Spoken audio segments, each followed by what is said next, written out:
அத்தியாயம் 4. புதையலின் காவலர் மற்றும் தந்தையின் ரகசியம். கல் மண்டபத்தில் தீப்பந்தங்களின் ஒளி ஆடியது. ஆருஷ் கைப்பிடியில் இன்னும் தங்கப்பெட்டி. அவன் கண்கள் முன் கருப்பு ஆடையுடன் நின்ற அந்த மர்ம மனிதன். நீ யாரு?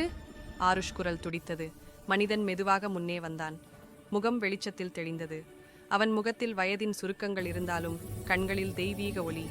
நான் இங்கு நூற்றாண்டுகளாக புதையலின் காவலனாக இருக்கிறேன் என அவன் கூறினான். ஆனால் நீ, உன் முகம் உன் தந்தையை நினைவுபடுத்துகிறது. ஆருஷ் திடுக்கிட்டான். என் தந்தையா? நீ அவரை அறிகிறாயா? மனிதன் சிரித்தான். அவன் ஒரு வியாபாரி மட்டுமில்லை, ஒரு ஆராய்ச்சியாளன்.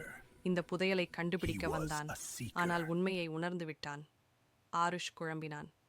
என்ன உண்மை? மனிதன் மெதுவாக கையை நீட்டி தங்கப்பெட்டியின் மீது வைத்தான். அது ஒளிர்ந்தது. மண்டபம் முழுக்க ஒளி பரவியது. இந்த புதையல் வெறும் செல்வமில்லை, இது ஒரு அறிவின் பொக்கிஷம். இது உலகத்தை உருவாக்கிய பழமையான சக்தியின் பதிவுகள். அதை தவறான கைகளுக்கு கொடுத்தால் உலகமே அழியும். ஆருஷ் மூச்சை இழுத்தான். அப்பா அதனால்தான் இதை தேடவில்லை. மனிதன் தலையசைத்தான். அவன் இதை மூடி வைத்தான். ஆனால் நீ அவன் மகன். உனக்கே அதை காப்பாற்ற உரிமை உண்டு.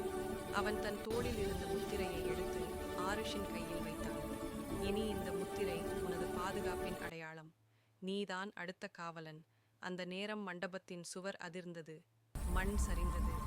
மணற்புயல் மீண்டும் எழுந்தது போல மனிதன் மெதுவாக சொன்னான். ஓ, இங்கிருந்து வேகா உனக்கு பாதை காட்டும்.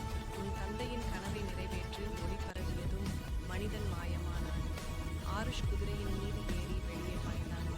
மணற்புயலின் நடுவே அவன் கையில் முத்திரை மின்சாரம் போல ஒளிர்ந்தது. அவன் மனதில் ஒரு சொல். இனி நான் புதையலை தேடுவதில்லை, அதை காக்கிறவன். வேகா கத்தி வானம் இருந்தது. சூரிய ஒளி அவர்களின் மீது விழுந்தது. அவர்கள் தங்கள் புதிய பயணத்தை தொடங்கினர். அது ஒரு காவியமானது.